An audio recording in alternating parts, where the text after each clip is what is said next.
In this video, I'm going to break down exactly what you can do to make $45,000 a year as a life coach.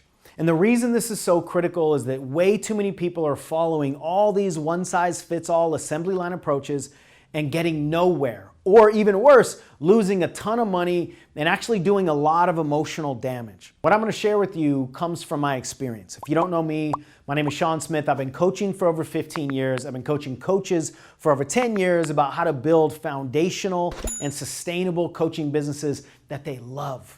I've been very blessed in this industry. We've generated over $6 million over the course of 15 years, and I've tried it all. I've made so many mistakes, wasted so much money, tried just about everything. And I've also done a lot of things that really, really work. So what I want to share with you in this video is what I know works for almost everybody who does it, and what you shouldn't do because it doesn't work for almost everybody who does it. Hopefully in this video, I'll be able to help you shorten your learning curve and increase your earning curve. Now stick around to the end, not just to get the entire conversation, which is important, but I'm going to give you the exact 3 steps I want you to take, especially early on in your coaching business. So let's talk about how to make $45,000 a year as a coach. And I first want to explain why I've chosen that number and why it's different than what you've probably seen out there and what a lot of people are searching for, and therefore what a lot of people are delivering. What we see in the coaching world all the time is 6 figures. 6 figures this and multiple 6 figures and 7 figures, as though that's the standard, as though that's the target that you should absolutely hit. And I've been doing this for over 15 years, you guys, and I've been coaching coaches to build businesses for well over 10 years. And one of the biggest problems that coaches have in this industry, and one of the main reasons why coaches don't succeed, the vast majority of them don't succeed, is because they're shooting at targets that are either unrealistic or not relevant for them. Now, would it be nice to hit 6 figures? Of course. But you can't hit 6 figures unless you hit 5 figures. You can't hit 5 figures unless you hit 4 figures. And so what happens is too many coaches are trying to jump over a bunch of steps that are important in the beginning. And what that does is even if you succeed, you lose. Even if you win, you lose. Because if you skip a bunch of steps, you won't have foundation in your business. And so one of the worst things that could happen is that you follow some one-size-fits-all approach, somebody out there telling you that you can just follow this turnkey 1, 2, 3 system that will work for anybody selling anything at any price to anywhere. It's all garbage if they're telling you that all you have to do is plug into a system that's going to work for everybody. In a coaching industry where you're coaching humans and you're a human and you have all these variables, please stay away from any of the one-size-fits-all approaches. But our mind is so tempted by that.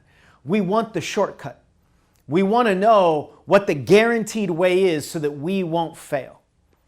If you try to build any business, but especially a coaching business where you're the product and you're searching for a one-size-fits-all approach that's guaranteed and no chance of failure, you'll never find it. And you'll just get more and more frustrated. So what I want to share with you today is based on 15 years of experience. It's not based on theory, and it's not based on any kind of systematic approach that works for everybody. It's based on the foundation. And if you're not willing to put in the work for the foundation, if you're not willing to roll up your sleeves, if you're not willing to get good at being a coach, then I'm going to piss you off anyway. So I suggest you don't watch the rest of this video, because I'm just tired of seeing so many people get duped into following these systematic approaches like coaching is some commodity that you can just put on an assembly line and it works for everybody. That's not my philosophy, therefore I'll never teach that. So $45,000 a year is roughly in the United States about the average salary. And most people that want to become coaches, they want to become full-time coaches. And let me bust another bubble here. It doesn't matter if you make multiple 6 figures as a coach if it costs you multiple 6 figures to make it. And that's just from my experience. Our first 18 months Many of you know this story. We made over $300,000 as a coach, and it cost me around $300,000 to make that money because I didn't have the business sense. I didn't understand systems. I didn't understand profits. I was just trying to make money. And because of that, when the market changed and I made some shifts in my business, I didn't have the structure to withstand any turbulence. And 18 months after that, our business imploded. I ended up filing bankruptcy. So I've learned all this stuff from the actual work. I've learned this from the streets.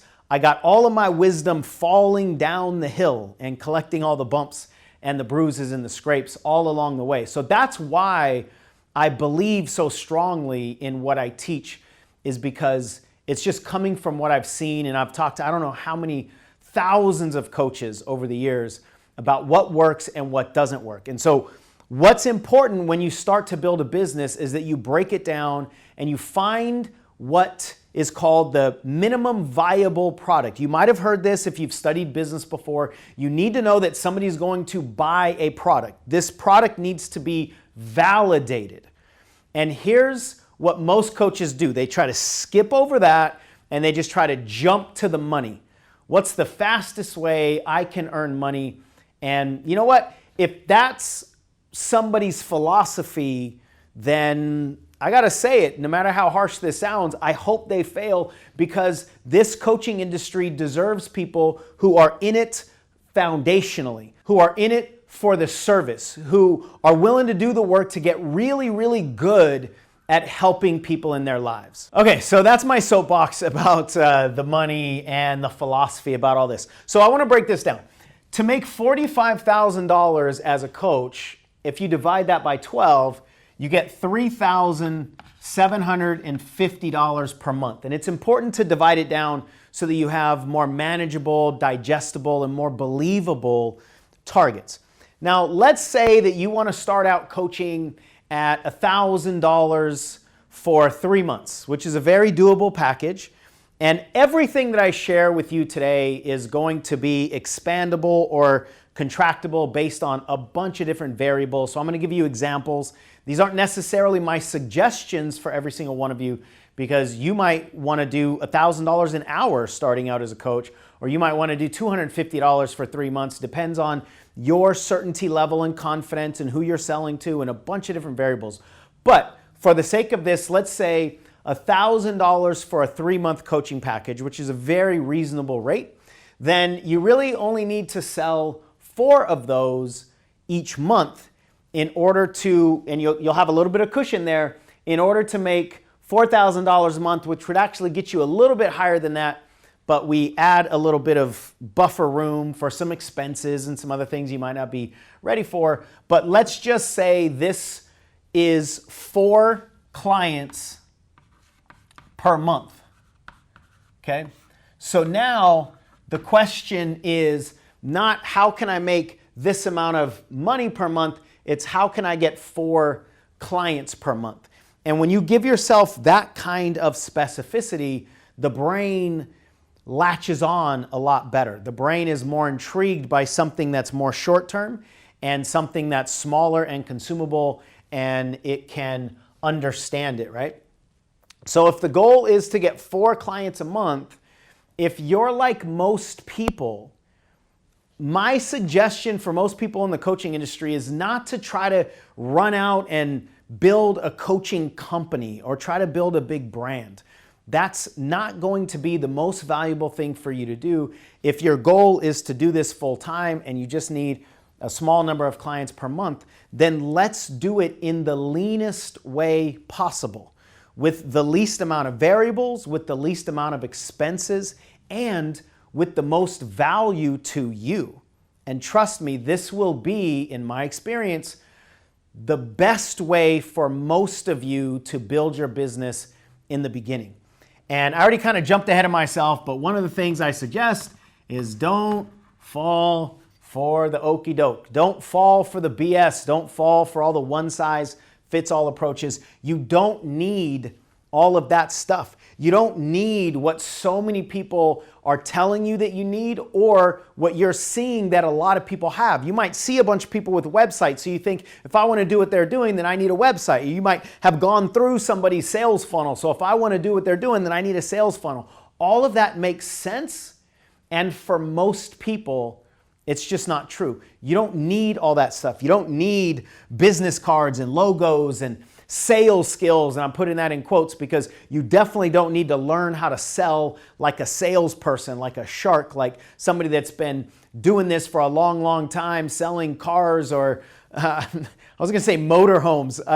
For whatever reason, that's in my mind. Maybe I want to buy a motorhome. But you don't need to learn from the people that are selling stocks and what are those things? Timeshare salespeople. You don't need to learn the slick sales skills. In fact, in coaching, it's better, in my opinion, if you don't have a bunch of slick sales skills. Because coaching is just about helping people in their life. And most of you are not going to sell coaching to coaches who want to sell coaching to coaches who want to sell coaching to coaches who want to make money. Most of you are not going to do that. So you would be better served, and you'll be a better salesperson actually, when you're not good at the traditional sales skills. When you are a teacher and you know how to invite people and you know how to show up and serve people and help people, you'll actually be a better salesperson of coaching than if you try to learn a bunch of sales skills. So you don't need a bunch of this stuff. And most people, in my experience, are spending way too much time, a lot of money on this, and a lot of energy in areas that are not going to give you much return at all. We were just talking earlier today about my journey and early on, and the money that I was investing early on before I had a viable product. None of it gave me any return. I spent probably $10,000 to $12,000 on a live event, and I hired somebody to produce the whole thing and to record it and put it on CD or DVD rather and edit it. And I spent a lot of money on a hotel room and a big production and made nothing out of that event. I spent $10,000 on an infomercial when I didn't know what I was teaching or what I was selling or who I was selling it to. I spent all kinds of time and energy on logos and trying to figure out what my brand is going to be. And then I fell into this opportunity in the world of Mary Kay. Many of you know my story about kind of falling into the opportunity of Mary Kay. I didn't spend any money back then in the early days. I just saw an opportunity. I went to an event. I started speaking a little bit. It went well. Then I started speaking a little bit more up and down my coast of California and was just going to different live events here and there. Then I started to sell some products, and it was virtually no money out and almost all money in. And I didn't make a big investment until I'd been doing that for about 8 months. And then I spent $10,000 at an event to get some exposure where I had I think 10,000 women at this particular event over the course of about a week and a half. And that $10,000 turned into over $250,000 the rest of that year. Now you tell me, if you could find 10 grand really fast, if it was going to yield $250,000. But the key is, I didn't invest that money until I knew I had a product, until I knew what people would buy. And so what most people are doing early on in their business, before they're clear on what their product is and who their purchaser is they're spending a lot of time and energy on just shots in the dark. And unless you have a lot of money, or you just earmark $20,000, you're just going to throw up on the wall and hope it sticks. Unless you have that, it's going to create desperation. It's going to create anxiety. It's going to create fear. And if you jump out and start investing a bunch of time and money prematurely, it'll probably do more damage for you later on down the road. Now, when we first start out, it's easy to make that first investment here and the second investment there until it stops bringing money or never brings any money in. And then we start to get trigger shy.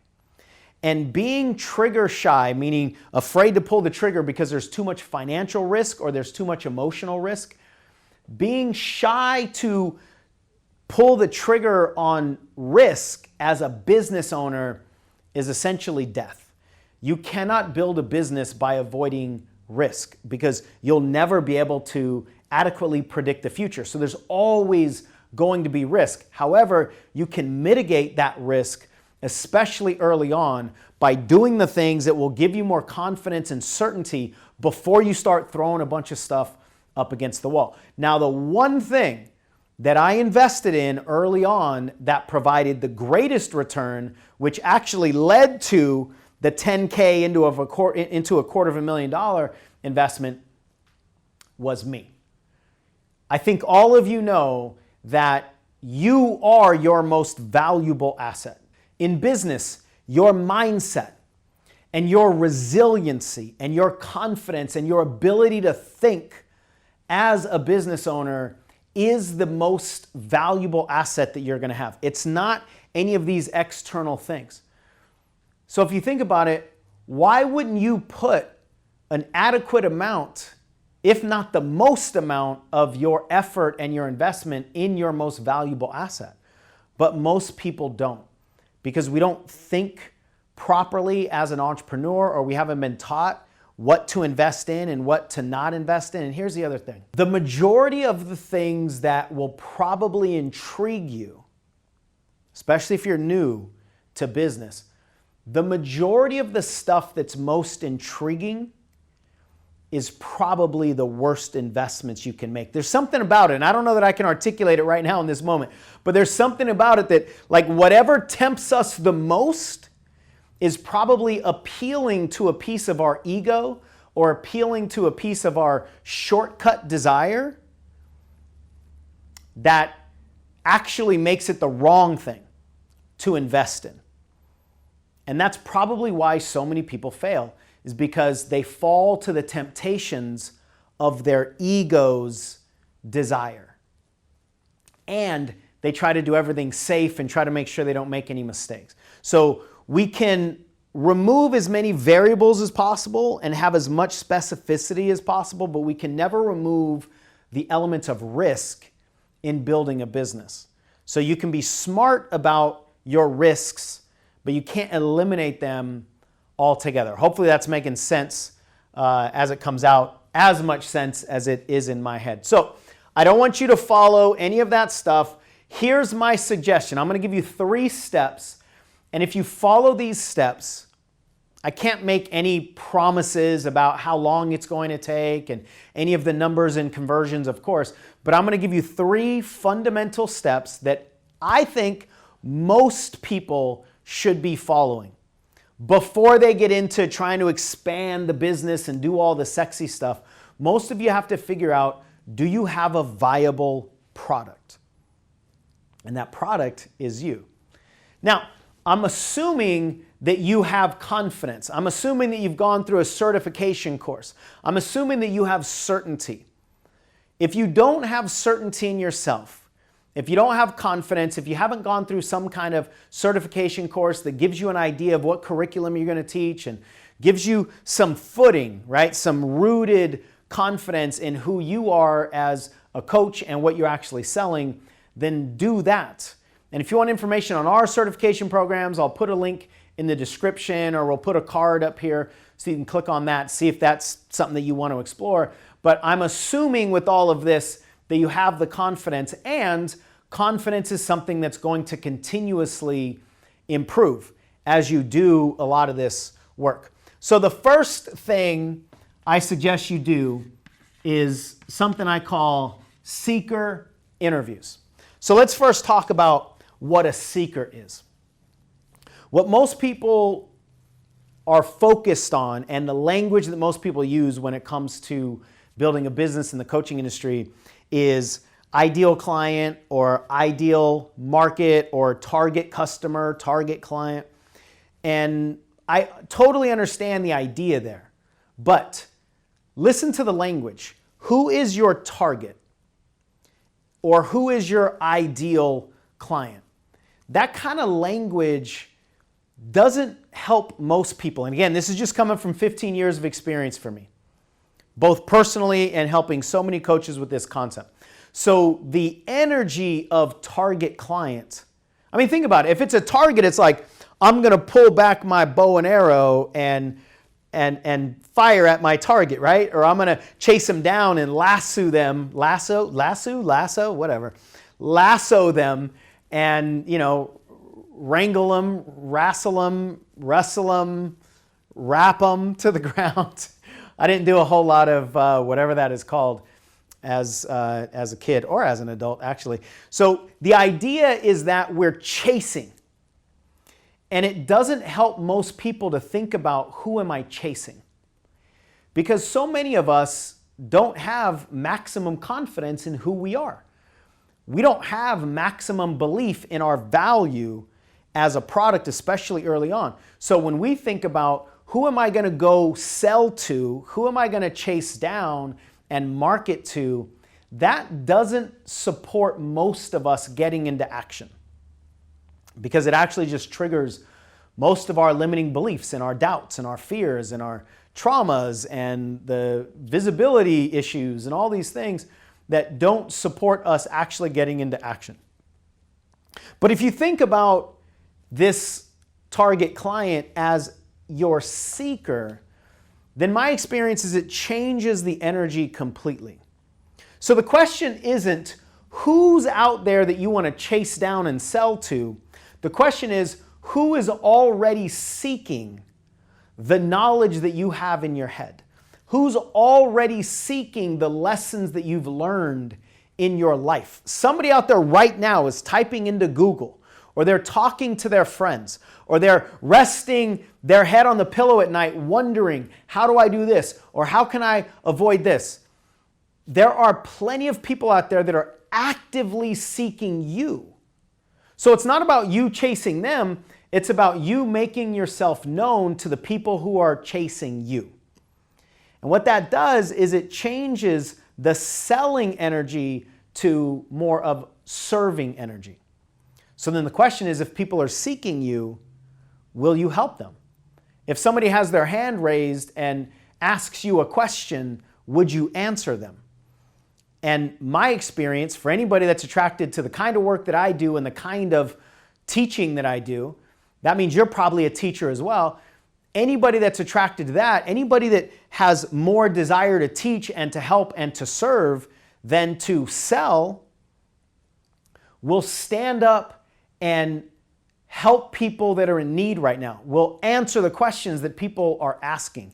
So this is an energetic shift that, in my experience, just changes the resistance for so many people. Because if you think about it, let's just say you have in your head right now that there's 100 people typing in to Google or some search engine right now, how do I blank?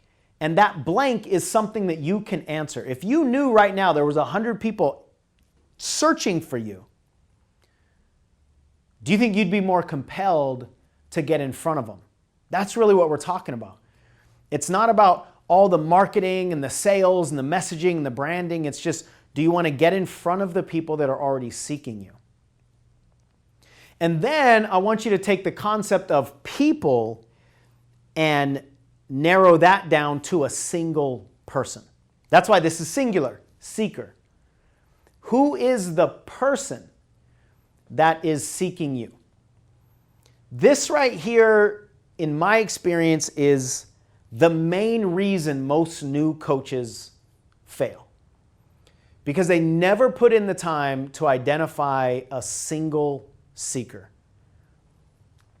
They spend a lot of time identifying all these people that they can help. There's a lot of resistance to narrowing it down to one.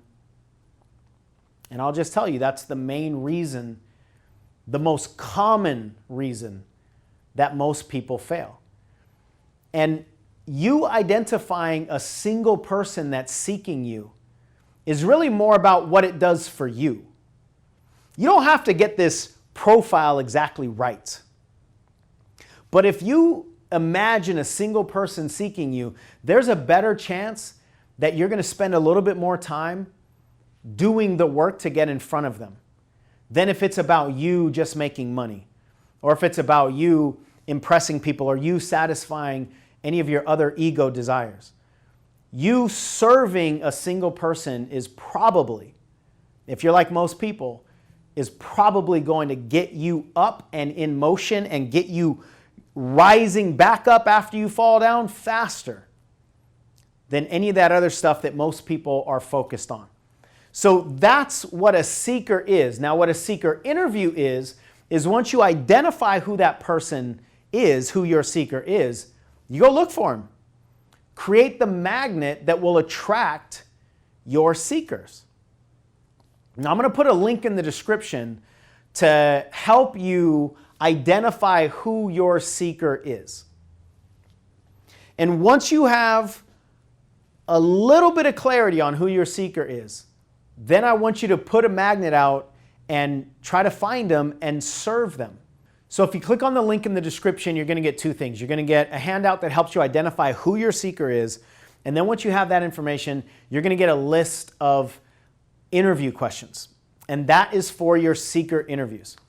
So what I want you to do is post on social media, send an email out to your list of contacts, talk to your friends, and essentially say, if you are a person who, and then you fill in the blanks of whoever your seeker profile is or whatever traits your seeker has. If you are somebody who is dealing with weight loss struggles, if you're somebody who is a single mom trying to build a business, if you are somebody who wants to create multiple streams of income, like whatever it is that you're going to teach, you just put your magnet out and you basically say, if you're somebody that fits this profile, help me. I'm doing some market research. I would love to pick your brain for about 20 minutes or so. Michelle did this. Many of you know Michelle in our community. She did this when she started her business, and she was offering people free coffee. She was just offering any kind of like barter if she could help them out as well and kind of reciprocate. But she was spending a lot of time meeting people in coffee shops, and she was getting a lot of value from these interviews, and so it was certainly worth a cup of coffee. But whatever that looks like to you, you just want to ask if people will help you by answering some questions. And then you run through these seeker interview questions, and what it's going to give you is a lot of information about who your seeker is. The most valuable thing from a marketing standpoint that you have is your seeker's perspective. You want to know how they're seeing the world. You want to know what they're afraid of. You want to know what they've purchased before. You want to know what they no longer trust. You want to know what keeps them up at night. You want to know what they would write a blank check for. You want to get into the mindset of your seeker so that you can see the world from their perspective, and then your business is almost created for you. They'll tell you what they'll buy. They'll tell you what they're looking for. They'll tell you what they're typing into Google. I mean, how much easier could it be than you getting that information from your seeker, rather than you trying to figure out what they would pay, rather than you trying to figure out the title of the programs that you think they might buy. It's easier to just get all that information from them, and the best way to do it is to actually interview them. I don't know how many interviews I did when I was creating the brand for what I'm doing now, this Elite Coaching University, our coaching brand. And I sat down with a ton of coaches and just asked, what is it that you want and what are your challenges? And so much of what I still teach today came from a lot of those early seeker interviews. So you're going to get a lot of great marketing information from them. And then your profile might get even clearer. You might get more clarity with a lot of your seeker interviews. So I want you to do a bunch of seeker interviews. And don't think that, especially if you're brand new in your business, don't think that that's wasted time. That is some of the most valuable time you could put in with the information that you're getting back. Trust me, this is extremely valuable time. And then the second thing is, after you're done with the seeker interview, you can either do this right away or you can follow up with them a few days later or follow up with them a few weeks later, is you can offer them free consultations. So it could sound like, in exchange for you helping me by answering these questions, is it okay if I try some of my coaching out on you? Or would you want to sit down and actually have a consultation about some of the things that are going on in your life and see if I could just give you some support to basically thank you for the help that you gave me? And then these are consultation calls. Now, we offer a free consultation script so that you know what to say on these calls and how to increase your conversions on these calls. It really helps a lot of people to have a script or a template at least that you can follow on these calls. We got feedback from somebody not too long ago. He said he did I think 4 or 5 of these calls just following the script, and every single one of them signed up. I don't remember if they signed up for a group program or they signed up for a private coaching program, but he just said, I just followed the script, and it was like 4 for 4 or 5 for 5 or something. So in the link below, you can get access to my free consultation script as well. And then the third thing on these free consultations is to make a simple offer. See, what's going to happen when you start talking to people about their life based on a lot of the things that you get from the seeker interview is some of them are going to ask you if they could hire you. We hear that a lot from our clients and from our students, where they're not even trying to sell something on the free consultation sometimes, and people go, wait, you can help me with some of this stuff? Well, if you can help me with this, how much do you charge? A lot of times they'll ask you. Now, I don't want you to wait for them to ask you. I want you to have a simple coaching offer to ask them, but understand that you're going to open up a lot of desire here for people to continue with you on your free consultations. You're going to get plenty of people that don't have any interest, and that's okay too. But what will happen is the more of these things that you do, the more seeker interviews and free consultations and offers that you do, the more data you will collect.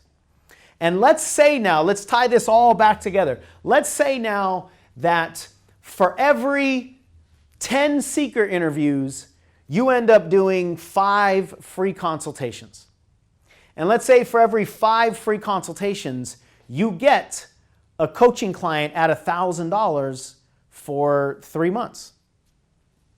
Well, then now you know if 10 seeker interviews equals 1 coaching client for you with your ratios, and you want 4 clients a month, well, that tells you just do 40 seeker interviews. If you do 40 seeker interviews, that should lead to X number of free coaching consultations and should lead to X number of clients. When you do the numbers like this, now you're dealing with real data. And what will happen, this is probably even more powerful and more valuable to you than any of the coaching clients you get, is you'll get good. You'll get better and better and better. The more interviews you do and the more consultations you do, the more certainty you'll start to have as a coach. And when your certainty increases as a coach and your numbers increase in activity, now you're going to start rolling a little bit, and I promise you at some point in time, it's going to click.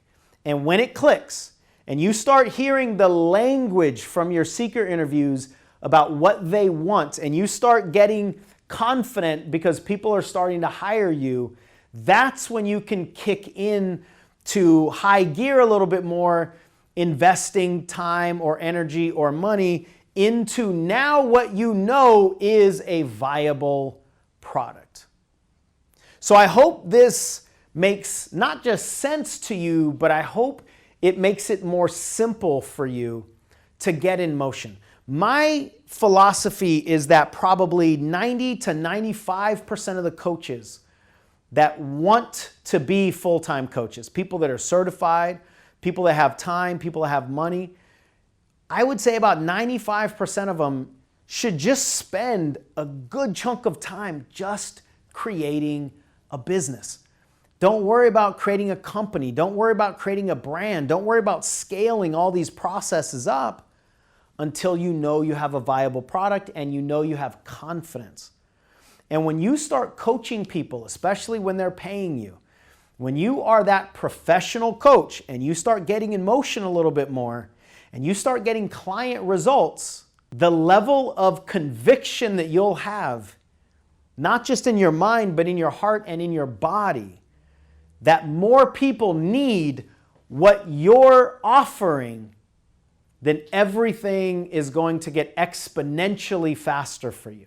And I promise you this, if you put in the work foundationally, it might seem like in the beginning it's taking too long, especially compared to how fast you want it to go, or any of these sexy, one size fits all, let's make 6 figures by 7 o'clock tomorrow or tonight.